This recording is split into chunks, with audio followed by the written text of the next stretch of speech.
Hello students, welcome to MM classes. कैसे हैं आप सभी? आई होप आप सभी अच्छे होंगे। और आप सभी के बोर्ड एग्ज़ाम होने हैं, धीरे धीरे टाइम बढ़ता चला जा रहा है और हमें पता भी नहीं चल रहा। तो बहुत ज़्यादा प्रेशर नहीं लेना है, मतलब बहुत ज़्यादा परेशान होने से काम नहीं चलेगा। अपना टाइम डिसाइड कर लीजिए, सिलेबस डिसाइड कर लीजिए कि इतने टॉपिक हमको एक दिन में क्लियर करने हैं। और मतलब कि अपने दिमाग में एक चीज़ क्लियर रखिए कि जब आप कोई चीज़ पढ़ें, जैसे आप कोई एक हेडिंग पढ़ रहे हैं, कोई एक न्यूमेरिकल कर रहे हैं, या किसी टॉपिक से रिलेटेड न्यूमेरिकल कर रहे हैं, या किसी भी सब्जेक्ट में, इंग्लिश में, मैथ में कुछ भी पढ़ रहे हैं, तो मतलब जितना पढ़ रहे हैं उसको समझते हुए चलें। बहुत ज़्यादा कवर करने के चक्कर में ना रहें। अगर आप एक छोटी सी हेडिंग पढ़ रहे हैं तो उसको ही क्लियर करके चलें। अक्सर क्या होता है, ज़्यादा के चक्कर में, बहुत ज़्यादा पढ़ने के चक्कर में कुछ नहीं याद रहता। एक मतलब छोटी सी चीज़ भी नहीं याद रहती। मतलब हमें ये लगता है ये भी पढ़ लें, ये भी पढ़ लें, ये भी तैयार कर लें, ये भी इम्पॉर्टेंट है। तो बहुत ज़्यादा के चक्कर में हाथ में कुछ नहीं आता। तो बहुत ज़्यादा के चक्कर में नहीं रहना है, बहुत ज़्यादा के लिए नहीं परेशान होना। हमको करना क्या है कि छोटी छोटी चीज़ों को मतलब जितना पढ़ें उतना मन लगा के पढ़ें और उसको दिमाग में याद रखें। अगर वो चीज़ नहीं समझ में आ रही तो उसको गूगल सर्च करें, अपने टीचर से पूछें, या यूट्यूब में कई सारे वीडियोज़ रहते हैं उनमें क्लियर करें। तो मतलब छोटी से छोटी चीज़ को, कॉन्सेप्ट को क्लियर करके माइंड में एकदम मतलब क्लियर करके रखना है, उसमें कोई कन्फ्यूज़न ना रहे। और ज़्यादा बोर्ड पेपर को लेके प्रेशर में नहीं आना है, क्योंकि प्रेशर से कोई चीज़ सही से नहीं हो पाती। प्रेशर में होके कभी पढ़ाई नहीं होगी सही से। प्रेशर में रहेंगे आप तो पढ़ाई सही से हो ही नहीं पाएगी। एक टाइम पे एक ही काम करना है। जब प्रेशर में रहें तब पढ़ाई ना करें, थोड़ा रिलैक्स भी दें माइंड को। एकदम पढ़ाई में जुटे ही नहीं रहना कि दिन भर रात भर पढ़ते ही रहें, तबीयत ख़राब हो जाए तो बीमार बीमार होने से आप और भी ज़्यादा पीछे हो जाएंगे। अगर आपकी तबीयत ख़राब हो गई तो फिर तो कुछ हो ही नहीं पाएगा। जब आप सही होंगे, स्वस्थ होंगे, तभी तो आप पढ़ पाएंगे। तो स्वस्थ रहें और बिना प्रेशर के आराम से थोड़ी थोड़ी चीज़ें क्लियर करते हुए, पढ़ते हुए बोर्ड पेपर की तैयारी करते रहें। तो हम लोग न्यूमेरिकल सॉल्व कर रहे हैं क्लास 12th में। लेंस मेकर फार्मूले से रिलेटेड न्यूमेरिकल सॉल्व कर रहे हैं। बोर्ड में ऑलरेडी क्वेश्चन नोट है। टाइम को बिना वेस्ट किए हुए आराम से क्वेश्चन को रीड करिए और करने की कोशिश करिए। देखिए क्वेश्चन में क्या गिवन है, क्या फाइंड आउट करना है। क्वेश्चन को पढ़ते ही अगर आपने ये दो काम कर लिए, कौन से दो, कि क्वेश्चन को पढ़ा और आपको पता चल गया क्वेश्चन में क्या दिया गया, आपने पहचान लिया कि क्वेश्चन में ये चीज़ें दी गई हैं। और दूसरा आपको क्या पहचानना है कि क्वेश्चन में हमको निकालना क्या है। ये दोनों काम कर लिया तो आपका आधा सवाल यहीं से ख़त्म। इतना दोनों काम आपने क्लियरली से कर लिया, बिना किसी गलती के साथ समझ लिया कि ये दिया गया, ये निकालना है, तो आधा काम यहाँ से ख़त्म। उसके बाद हमको दिमाग लगाना है कि इसमें कौन सा फार्मूला लगेगा, इसमें कौन सा फार्मूला लगेगा। फार्मूला लगा के डायरेक्ट वैल्यू निकाल लेनी है हमको। कुछ क्वेश्चन में डायरेक्ट फार्मूला लगते हैं, कुछ में डायरेक्ट वैल्यू नहीं दी जाती। पहले हमको एक वैल्यू निकाल के फिर दूसरी वैल्यू निकालनी रहेगी। तो धीरे धीरे सारे कॉन्सेप्ट क्लियर कर लेने हैं। क्वेश्चन को पढ़िए आप और सॉल्व करते हैं न्यूमेरिकल। कहा गया है 3/2 अपवर्तनांक वाले। क्या कहा गया है? 3/2 अपवर्तनांक वाले, यानी ये अपवर्तनांक दिया गया है। किसका दिया गया है? कांच के उत्तल लेंस के। कांच का उत्तल लेंस है और जिसका अपवर्तनांक है 3/2, यानी जो कांच, जिस कांच से लेंस बनाया गया है उस कांच का अपवर्तनांक दिया गया 3/2 के प्रत्येक पृष्ठ की वक्रता त्रिज्या 10 सेंटीमीटर है। जिसकी वक्रता त्रिज्या कितनी है? 10 सेंटीमीटर है। और उसके बाद कहा है लेंस के दोनों ओर 4/3 अपवर्तनांक का माध्यम है, यानी जो लेंस है उसके दोनों तरफ 4/3 अपवर्तनांक का एक माध्यम है। यहाँ पे माध्यम वायु नहीं दिया गया, कोई दूसरा माध्यम दिया गया जिसका अपवर्तनांक दिया गया है 4/3। फिर कहा है लेंस के प्रकाशिक केंद्र से बाईं ओर 20 सेंटीमीटर दूरी पर रखे वस्तु के प्रतिबिंब की स्थिति ज्ञात कीजिए। लेंस का कोई प्रकाशिक केंद्र है, उससे बाईं ओर जाना है और उसके बाईं ओर 20 सेंटीमीटर दूरी पे कोई वस्तु रखी है। उस वस्तु का प्रतिबिंब कहाँ पे बनेगा, प्रतिबिंब की स्थिति ज्ञात कीजिए। बात आपको शायद अभी कम समझ में आई होगी। तो फिगर बना के देखते हैं क्वेश्चन क्या कहना चाह रहा है। कोई उत्तल लेंस है, ये जब भी उत्तल लेंस कहे तो हमको द्विउत्तल लेंस बनाना है, द्विउत्तल लेंस कहे तब भी द्विउत्तल लेंस बनाना है। ये कोई उत्तल लेंस है और यहाँ पे इसका प्रकाशिक केंद्र होगा O, ऑप्टिकल सेंटर। उसके बाद कहा है कि ये जो लेंस बना है इसका अपवर्तनांक दिया गया है 3/2, यानी ये जो लेंस है इसके कांच का अपवर्तनांक दिया है 3/2 और प्रत्येक पृष्ठ की वक्रता त्रिज्या R1 दिया है, R1 दिया है कितना 10 सेंटीमीटर और R2 भी दिया है, R2 भी दिया है 10 सेंटीमीटर। अब ये वाला +10 में होगा और ये वाला -10 में होगा। प्रकाशिक केंद्र से पीछे की ओर आने पे जो दूरी ली जाती है वो माइनस में ली जाती है। तो R2 हम -10 लेंगे और R1 क्या लेंगे +10 लेंगे। उसके बाद का है लेंस के दोनों ओर 4/3 माध्यम का 4/3 अपवर्तनांक का माध्यम है, यानी लेंस के इधर ये लेंस है, लेंस के दोनों ओर इस तरफ और इस तरफ कोई माध्यम है जिसका अपवर्तनांक दिया है 4/3। ये कोई माध्यम है जिसका अपवर्तनांक दिया गया है 4/3। और फिर कहा है लेंस के प्रकाशिक केंद्र से बाईं ओर, ये प्रकाशिक केंद्र है, प्रकाशिक केंद्र का दायां ओर इधर होगा, बायां ओर इधर होगा। बायां मतलब होता है उल्टा और दायां मतलब सीधा, सीधा इधर उल्टा इधर। तो कहा है बाईं ओर इस तरफ कितनी दूरी पर 20 सेंटीमीटर दूरी पे, 20 सेंटीमीटर दूरी पे कोई वस्तु रखी है, यहाँ पे कोई वस्तु रखी है 20 सेंटीमीटर दूरी पे और इस वस्तु का प्रतिबिंब कहाँ पे बनेगा, प्रतिबिंब की स्थिति ज्ञात करनी, यानी हमको V फाइंड आउट करना है। तो चित्र से थोड़ी सी बात आपको समझ में आई क्या क्या दिया गया है और क्या निकालना है। इस चीज़ को नोट डाउन कर लें, नोट करें आप अपने मन से लिखिए कि क्वेश्चन में क्या दिया गया है। लिखिए क्वेश्चन में क्या दिया गया है, कांच का अपवर्तनांक, तो हम लिख लेंगे कांच का अपवर्तनांक बराबर दिया है 4/3 और क्या दिया है वक्रता त्रिज्या R1 दिया है 10 सेंटीमीटर और R2 दिया है -10 सेंटीमीटर। माइनस और प्लस का कॉन्सेप्ट क्लियर है ना। ऑप्टिकल सेंटर की तरफ जाने पे जो दूरी ली जाती है वो प्लस में, और सारी दूरी हम लोग ऑप्टिकल सेंटर से ही नापते हैं। ऑप्टिकल सेंटर से वापस बाहर की ओर आ रहे हैं तो माइनस में, ऑप्टिकल सेंटर की तरफ जा रहे हैं तो प्लस में। तो ये दूरी इधर बाहर की ओर मिल रही है तो ये माइनस में ली जाएगी -10। उसके बाद कहा है लेंस के प्रकाशिक केंद्र से, उसके बाद और कुछ कहा है लेंस के दोनों ओर 4/3 अपवर्तनांक का माध्यम है, यानी माध्यम का अपवर्तनांक दिया है, माध्यम का अपवर्तनांक दिया है कितना 4/,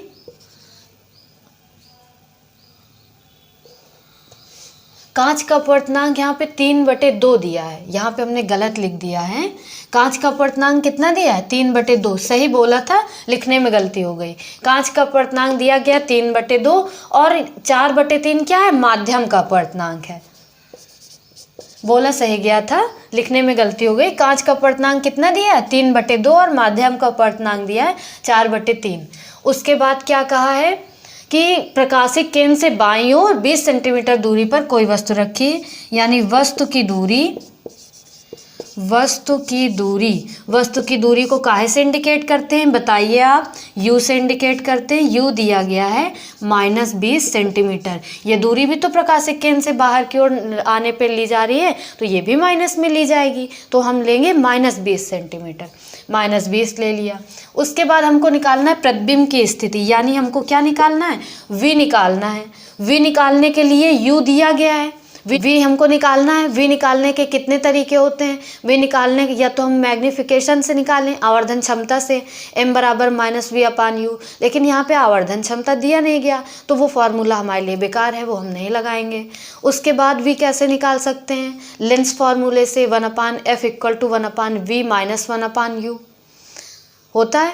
तो U तो हमको दिया गया है, U तो हमको दिया गया 20 सेंटीमीटर और V निकालना है, F नहीं दिया गया। अगर हमको F मिल जाए तो V हम निकाल लेंगे, अगर हमको f मिल जाए, f का मान पता चल जाए तो हम v निकाल लेंगे, तो हमको f भी निकालना पड़ेगा। अब हम f कैसे निकालें?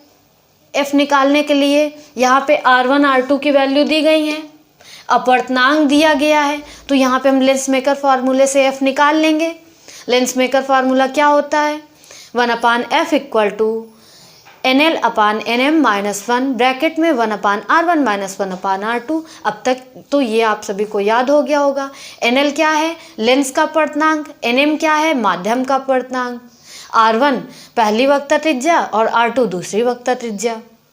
तो इस फॉर्मूले में वैल्यू रख के हमको पहले f का मान निकालना है। तो पहले चलिए f का मान निकालते हैं। 1/f बराबर 1/f NL/NM -1 ब्रैकेट में 1/R1 - 1/R2। NL क्या है? लेंस। लेंस काहे से बना है? कांच से बना है। कांच का अपवर्तनांक दिया गया है क्वेश्चन में। कितना दिया गया? 3/2 दिया गया है। तो NL की जगह हम रखेंगे 3/2 और NM की जगह हम रखेंगे क्या? 4/3 और R1 R2 का मान रख देंगे। F का मान निकालेंगे फिर। तो चलिए इधर सॉल्व करते हैं और देखते हैं। 1/f बराबर NL का मान 3/2 बटे NM का मान 4/3 -1 ब्रैकेट में 1/10 -1/-10। R2 का मान -10 रखेंगे ना, तो रख दिया -10। ये माइनस माइनस प्लस हो जाएंगे। तो आगे हम क्या करें? 1/f equal to 3/2। जब हम डिवाइड से मल्टीप्लाई में चेंज करेंगे, डिवाइड को मल्टीप्लाई में चेंज करेंगे तो संख्या उल्टा हो जाती है। यहाँ 4/3 है तो क्या हो जाएगा? 3/4 और माइनस का 1 वैसे ही रहेगा। इधर 1/10 प्लस 1/10 ये माइनस और ये माइनस प्लस हो जाएगा। तो 1/10 में 1/10 ऐड करेंगे तो आ जाएगा 2/10। 2/10 दोनों का एलसीएम 10 आएगा और 1 + 1 2 तो 2/10। तो यहाँ पे कुछ कटेंगे, 3/2 है, 3/4 है, इनमें से कुछ कटेगा नहीं तो इनका सामने सामने मल्टीप्लाई करा देंगे। आ जाएगा 3 3 × 9 4 2 × 8 -1 ब्रैकेट में 2/10। 1/f बराबर, तो अब आगे क्या हो जाएगा? 1/f बराबर 9/8 अपान में 1 मान के एलसीएम लेंगे तो क्या हो जाएगा? 8 आएगा एलसीएम। तो 9 - 8, इन दोनों का एलसीएम लेंगे तो 8 आएगा। 8 में 1 का डिवाइड कराएंगे तो आया 8 और 8 का 1 में मल्टीप्लाई कराए तब भी आया 8। या आप क्रॉस मल्टीप्लिकेशन से आसानी से समझ लीजिए, इन दोनों को सामने सामने मल्टीप्लाई कराए तो आया 8। 9 का 1 में कराया आया 9, 8 का 1 में कराया आया 8। बीच में माइनस का निशान लगा था तो हमने माइनस का निशान उसी तरह लगा दिया। ये तो कैलकुलेशन है, आप अपने हिसाब से कर सकते हैं जैसे आपको आसान लगे। 9 में से 8 माइनस किया आया 1/8 इंटू 2/10। 2 4 × 8 तो 1/f का मान क्या आ गया? 1/f का मान आ गया 1/40। 1/f का मान आ गया 1/40। तो f का मान क्या आ जाएगा? 40 सेंटीमीटर। f का मान कितना आ गया? 40 सेंटीमीटर। और f काहे में आ गया? +40 प्लस में आया, इसका मतलब उत्तल लेंस है। और क्वेश्चन में भी कहा है कि उत्तल लेंस की फोकस दूरी प्लस में होती है और अवतल लेंस की फोकस दूरी माइनस में होती है। ये भी चीज़ आपको याद रखना है। तो f का मान आ गया 40। f हमने निकाल लिया। f निकालने के बाद हमको क्या निकालना है? क्वेश्चन में हमसे f नहीं पूछा है, हमसे प्रतिबिंब की स्थिति पूछा है। यानी अभी हमारा सवाल ख़त्म नहीं हुआ, हमको v निकालना पड़ेगा। और हम v कैसे निकालेंगे? लेंस सूत्र का उपयोग करके 1/f equal to 1/v minus 1/u। वहाँ पे u और f का मान रख देंगे, v निकाल लेंगे। तो चलिए देखते हैं, करते हैं। एक बार आप ट्राई कर लीजिए रफ में। क्या होता है फॉर्मूला? 1/f बराबर 1/v माइनस 1/u। और 1/u इधर माइनस में, इधर काहे में आएगा? प्लस में। तो हो जाएगा 1/v बराबर 1/f माइनस 1 प्लस 1/u। ये 1/u इधर माइनस में, इधर उठ के आया तो प्लस में आ गया। अब हम क्या करें? f और u का मान रख दें। f का मान आया 40 तो f का मान हम रख दें 1/40 प्लस u का मान है 20 और 20 नहीं, माइनस का 20। u का मान कितना रखेंगे, 20 नहीं रखेंगे, माइनस का 20 रखेंगे। तो माइनस का 20 हमने रख दिया। उसके बाद 1/v बराबर प्लस माइनस माइनस हो जाएगा, 40 माइनस 1/20। आगे सॉल्व करिए, 1/v बराबर, अब आपको एलसीएम लेके सॉल्व करना है। चाहे आप एलसीएम लेके सॉल्व करें फ्रैक्शन को, भिन्न को, या क्रॉस मल्टीप्लाई करा के करें।